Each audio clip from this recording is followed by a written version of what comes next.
حضرت سلیمان علیہ السلام کے وضو کا پانی لانے پر ایک پرندہ ہدہد مامور تھا۔ ہدہد دربار سلیمانی کا خاص خدمتگار تھا اور وہ حضرت سلیمان علیہ السلام کے وضو کے لیے جنگل میں جہاں کہیں بھی پانی ہو تلاش کر کے لاتا تھا۔ ایک دن حضرت سلیمان علیہ السلام اپنے تخت شاہی پر بیٹھے ہوئے تھے۔ ان کے سامنے رعایا بڑے ادب سے دست بستہ کھڑی تھی۔ دربار میں مکمل خاموشی تھی۔ جنوں پری چرند و پرند میں سے کسی کی جرأت نہ تھی کہ وہ منہ سے ذرا بھی آواز نکالیں۔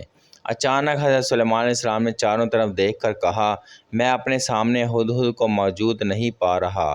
کیا پرندوں کی کثرت کے سبب وہ مجھے نظر نہیں آ رہا یا دربار سے غیر حاضر ہے؟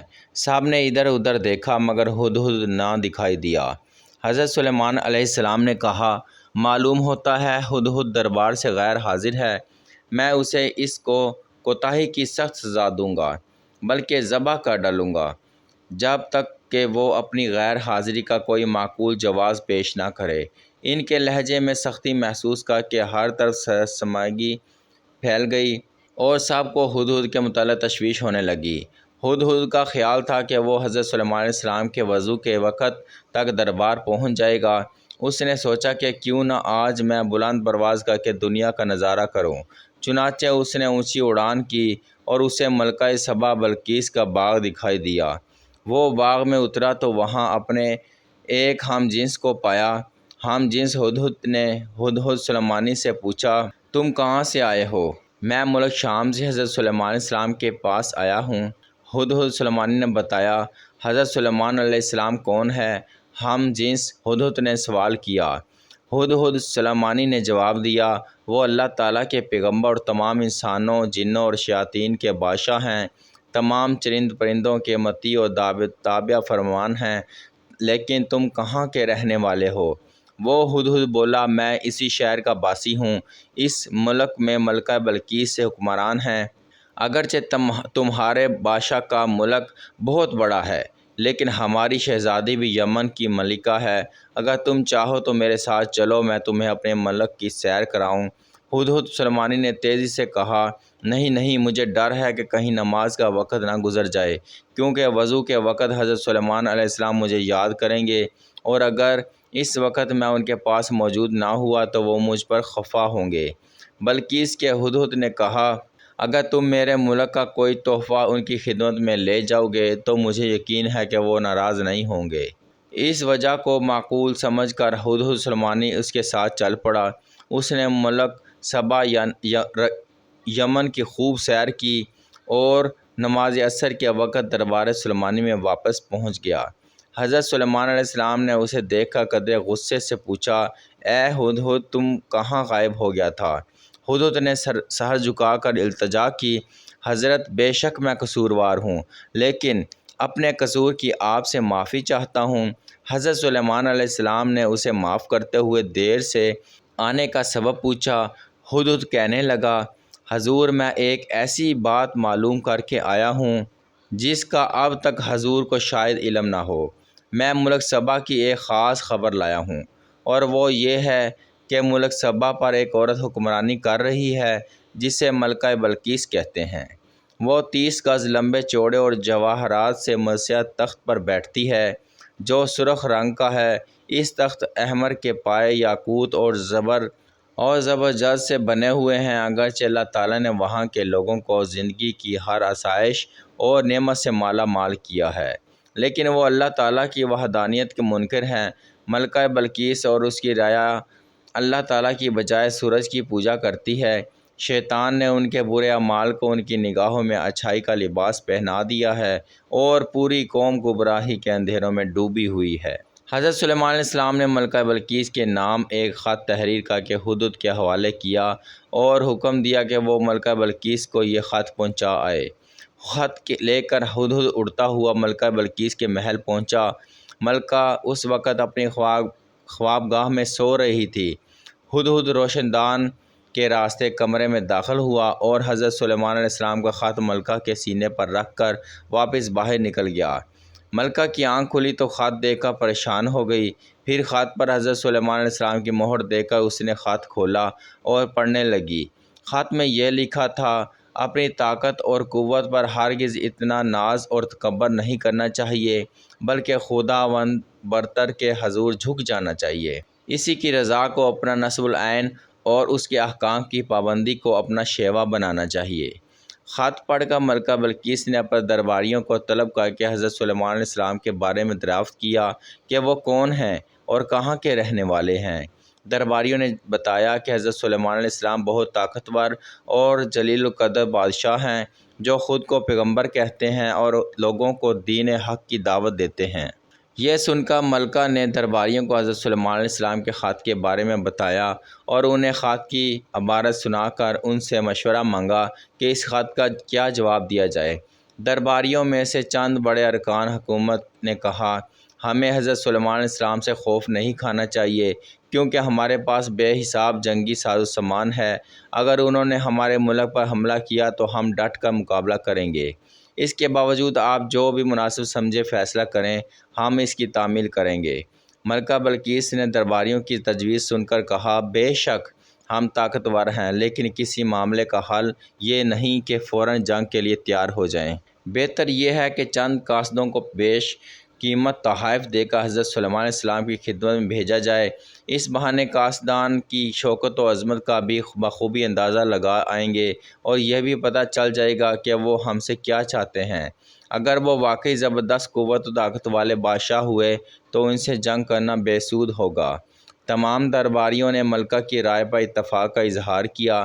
تب ملکہ نے بیش قیمت تحائف کے ساتھ چند ایلچی دربار سلیمانی میں روانہ کیے۔ یہ ایلچی جب دربار میں پہنچے اور انہوں نے حضرت سلیمان علیہ السلام کی خدمت میں تحائف پیش کیے تو حضرت سلیمان علیہ السلام نے تحائف دیکھ کر ایلچیوں سے فرمایا، تم جن قیمتی اشیاء سے مجھے بہلانے آئے ہو، ان سے زیادہ قیمتی اشیاء میرے اللہ نے مجھے عطا کر رکھی ہیں۔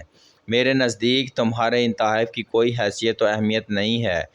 ملک و حکومت اور مال و دولت میرا نصب العین نہیں ہے۔ میں تو کلمہ حق بلند کرنا چاہتا ہوں۔ میری خواہش ہے کہ تمام لوگ احکامات الہی کی پابندی کریں۔ تم یہ تحائف واپس لے جاؤ اور اپنی ملکہ سے جا کر کہو، اگر اس نے میرے نصب العین میں رکاوٹ کرنے کی کوشش کی تو میں ایک عظیم الشان لشکر کے ہمراہ آ کر اس کے محل کی اینٹ سے اینٹ بچا دوں گا۔ ایلچیوں نے واپس جا کر ملکہ بلقیس کو حضرت سلیمان علیہ السلام کے جواب سے مطلع کیا اور ان کی شان و شوکت کا نقشہ بیان کیا۔ تب ملکہ بلقیس فکر مند ہو گئی اور ایک بڑے وفد کو لے کر حضرت سلیمان علیہ السلام کی طرف روانہ ہوئی۔ وہ اپنے عظیم الشان تخت پر سفر کر رہی تھی۔ حضرت سلیمان علیہ السلام کو ملکہ بلقیس کی آمد کا علم ہوا تو انہوں نے ان درباریوں سے پوچھا، تم میں سے کوئی ایسا شخص ہے جو ملکہ بلقیس کے تخت کو اس کے یہاں پہنچنے سے پہلے لے آئے؟ حضور، دربار کا وقت ختم ہونے تک میں بلقیس کا تخت یہاں لا سکتا ہوں، ایک جن نے ادب سے کہا۔ حضرت سلیمان علیہ السلام نے فرمایا، نہیں، یہ تو بہت وقت ہے، میں اس سے بہت پہلے یہاں ملکہ کا تخت دیکھنا چاہتا ہوں۔ تمام درباری خاموش ہو گئے۔ آخر وزیر اعظم برکھیا نے کہا، حضور، اگر اجازت ہو تو میں چشم زدن میں ملکہ کا تخت لا سکتا ہوں۔ آپ نے وزیر اعظم برکھیا کو اجازت دی اور وہ پلک جھپکنے کی دیر میں ملکہ بلقیس کا تخت وہاں لے آیا۔ آپ نے ملکہ کا خیر مقدم کیا اور اس کے آرام و آسائش کا سامان مہیا کیا۔ ملکہ بلقیس حضرت سلیمان علیہ السلام کے حسن و اخلاق سے بے حد متاثر ہوئی اور آپ پر ایمان لے آئی۔ پھر آپ سے اجازت لے کر واپس اپنے ملک چلی گئی۔ اللہ تعالیٰ جب کسی کو پیغمبری اور بادشاہی عطا فرماتا ہے تو اسے آزمائشوں میں بھی ڈالتا ہے۔ حضرت سلیمان علیہ السلام کو بھی اللہ تعالیٰ نے مختلف آزمائشوں میں ڈالا، جن میں آپ ثابت قدم اور کامیاب رہے۔ آپ کی 1000 بیویاں تھیں، لیکن صرف ایک بیوی سے ایک بیٹا پیدا ہوا۔ اللہ کی قدرت سے اس لڑکے کا صرف ایک کان، ایک آنکھ اور ایک ہاتھ تھا۔ اس کا ہر عضو بدن نصف معلوم ہوتا تھا۔ حضرت سلیمان علیہ السلام نے بڑے دکھ کے ساتھ اللہ تعالیٰ سے اس کی صحت و تکمیل بدن کی دعا کی۔ ان کی دعا منظور ہوئی اور لڑکے کے تمام اعضاء مکمل ہو گئے۔ اب اس کا جسم عام انسانوں کی طرح مکمل تھا۔ حضرت سلیمان علیہ السلام کو اپنے بیٹے سے انتہائی محبت تھی۔ ایک دن آپ نے ارادہ کیا کہ تعلیم و تربیت کے لیے اسے کسی اچھے استاد کے حوالے کیا جائے۔ جنات کو آپ کے ارادے کا علم ہوا تو ایک جن نے آپ سے کہا حضور لڑکا میرے حوالے کر دیں، میں اسے اچھی طرح پڑھاؤں گا۔ آپ نے اپنے بیٹے کو اس جن کے حوالے کر دیا، لیکن اللہ تعالیٰ کو ان کا یہ فیصلہ پسند نہ آیا اور ملک الموت کو حکم ہوا کہ لڑکے کو مار کر سلیمان علیہ السلام کے تخت پر ڈال لائے۔ چنانچہ ایسا ہی ہوا۔ حضرت سلیمان علیہ السلام کو بیٹے کے مرنے کا بہت دکھ ہوا، لیکن اسے اللہ کی رضا مان کر آپ نے صبر کیا۔ حضرت سلیمان علیہ السلام کے والد حضرت داؤد علیہ السلام کے دور حکومت میں مسجد اقصیٰ کی تعمیر شروع ہوئی۔ حضرت داؤد علیہ السلام چاہتے تھے کہ اس مرکز پر ایک ایسی عالی شان عبادت گاہ تعمیر کی جائے جو مسلمانوں کے لیے مقدس ترین اہمیت کی حامل ہو، لیکن حضرت داؤد علیہ السلام اپنی اس خواہش کو اپنے ہاتھوں پر پورا نہ کر سکے اور بیت المقدس کی دیوار قد آدم تک بلند کر کے چھوڑ دی تھی۔ چنانچہ مسجد اقصیٰ کی تعمیر حضرت سلیمان علیہ السلام کے دور میں ہی مکمل ہوئی۔ آپ نے اپنی تخت نشینی کے 2.5 سال بعد یروشلم میں اس مقدس عمارت کی تعمیر شروع کی جو مسلمانوں کا قبلہ اول تھی۔ حضرت سلیمان علیہ السلام نے انسانوں اور جنوں کو عمارت جلد سے جلد بنانے کا حکم دیا، چنانچہ 1,00,000 سنگ تراش اس کی تعمیر میں لگ گئے۔ 30,000 افراد پہاڑوں سے پتھر تراشتے، 70,000 ہاتھی اور اونٹ ان پتھروں کو اٹھا کر لاتے، جبکہ دیو اور جنات کانوں سے لال یاقوت، فیروزہ، زبرجد، سونا اور چاندی وغیرہ لاتے۔ اس مسجد کی لمبائی 784 گز اور چوڑائی 455 گز تھی۔ مسجد میں 684 ستون تھے اور 4,000 قندیلیں روشن ہوا کرتی تھیں۔ اس کی صفائی پر 700 صفائی کرنے والے مامور تھے۔ مسجد کے صحن میں ایک ہشت پہلو مقام قبۃ الصخرہ کے نام سے ہے، جس میں رسول اکرم صلی اللہ تعالیٰ علیہ وآلہ وسلم کے نقش قدم ظاہر ہیں۔ اس مسجد کی تمام زمین میں ایک ہاتھ بھی ایسی جگہ نہیں جس پر کسی پیغمبر نے نماز نہ پڑھی ہو یا کسی فرشتے نے قیام نہ کیا ہو۔ حضرت سلیمان علیہ السلام کی وفات کا وقت قریب آیا تو مسجد کی تعمیر مکمل نہیں ہوئی تھی۔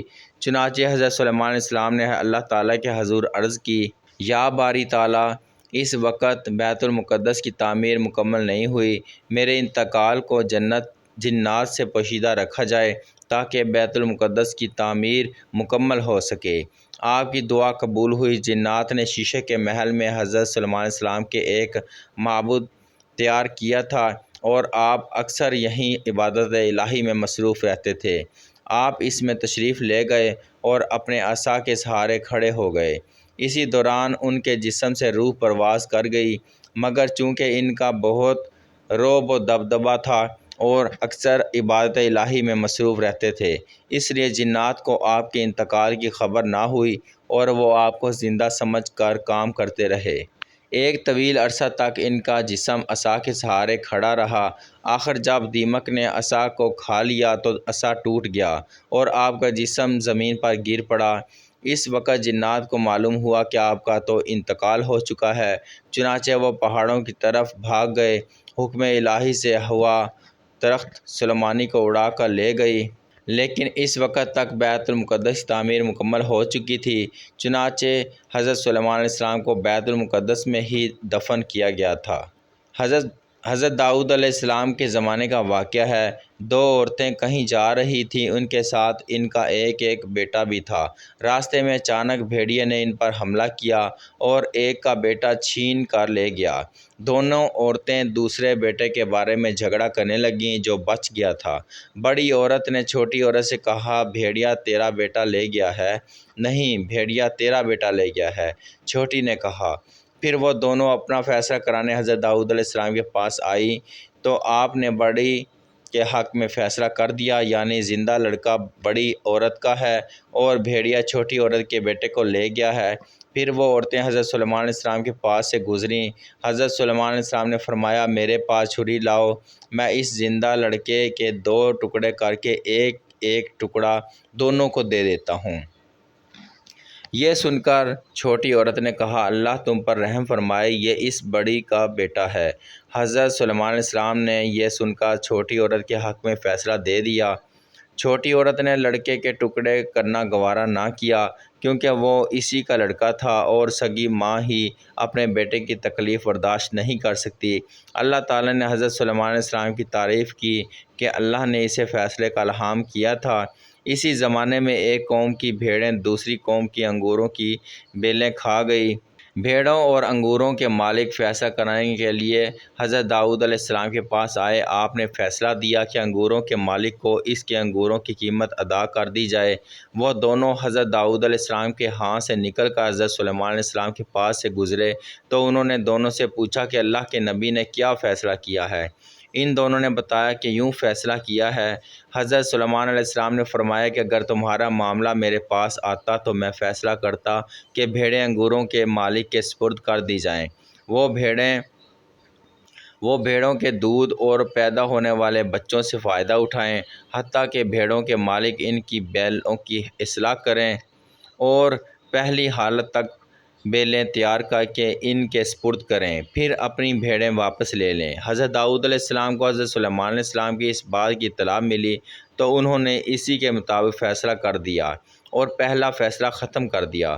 عبداللہ بن عمرو بن عاص رضی اللہ تعالیٰ عنہ نے بیان کیا ہے کہ رسول اللہ صلی اللہ تعالیٰ علیہ وسلم نے فرمایا، جب حضرت سلیمان علیہ السلام نے بیت المقدس کی تعمیر مکمل کی تو انہوں نے اپنے رب سے 3 چیزوں کا سوال کیا۔ اللہ نے انہیں 2 چیزیں دے دیں اور تیسری کے بارے میں ہمیں امید ہے کہ وہ ہمارے لیے ہوگی۔ سلیمان علیہ السلام نے ایک سوال یہ کیا تھا کہ وہ میرا فیصلہ اللہ کے فیصلے کے مطابق ہو۔ اللہ نے انہیں یہ عنایت کر دیا۔ دوسرا سوال کیا کہ مجھے ایسی حکومت دے جو میرے بعد کسی کے لائق نہ ہو۔ اللہ نے یہ دعا بھی قبول فرما لی۔ تیسرا سوال انہوں نے یہ کیا کہ کوئی اپنے گھر سے صرف اس مسجد میں نماز پڑھنے کے لیے نکلے تو وہ اپنے گناہوں سے اس دن کی طرح پاک صاف ہو جائے جس دن اس کی ماں نے اسے جنم دیا تھا۔ امید ہے کہ یہ چیز اللہ تعالیٰ نے ہمیں عطا کی ہے۔ انگوروں کی بیلیں چرنے کے واقعہ میں اللہ تعالیٰ کے فیصلے کے مطابق فیصلے کے متعلق اللہ تعالیٰ نے سلیمان علیہ السلام اور ان کے باپ داؤد علیہ السلام کی تعریف کی ہے۔ سورہ انبیاء میں اللہ تعالیٰ نے فرمایا، اور داؤد اور سلیمان کو یاد کرو جب وہ کھیتی کے متعلق فیصلہ کر رہے تھے، جب قوم کی بکریاں اس میں چر گئیں اور ہم ان کے فیصلے کے وقت حاضر تھے، بس ہم نے وہ سلیمان علیہ السلام کو سمجھا دیا اور ہر ایک کو داؤد علیہ السلام ہم نے حکمت اور علم سے نوازا۔ حضرت سلیمان علیہ السلام کی وفات کے بارے میں حضرت عبد الرحمن بن زید بن اسلم رضی اللہ تعالیٰ عنہ بیان کرتے ہیں کہ سلیمان علیہ السلام نے موت کے فرشتے سے کہا کہ جب تجھے میرے بارے میں فوت کرنے کا حکم ہو تو مجھے اطلاع کرنا۔ وہ ایک دن آپ کے پاس آیا اور کہا، اے سلیمان علیہ السلام، مجھے آپ کے متعلق حکم مل چکا ہے اور آپ کی تھوڑی سی زندگی باقی ہے۔ آپ نے شیاطین کو بلایا جنہوں نے آپ کے لیے شیشے کا ایک محل تعمیر کیا، اس کا کوئی دروازہ نہ تھا۔ آپ وہاں کھڑے ہو کر نماز پڑھنے لگ گئے اور اپنی لاٹھی سے ٹیک لگا لی۔ پھر ملک الموت اندر آیا اور آپ کی روح قبض کر لی۔ آپ 52 سال زندہ رہے اور آپ نے 40 سال حکومت کی۔ آپ کے بعد آپ کے بیٹے رجام نے 17 سال حکومت کی۔ اس کے بعد بنی اسرائیل کی سلطنت پارہ پارہ ہو گئی۔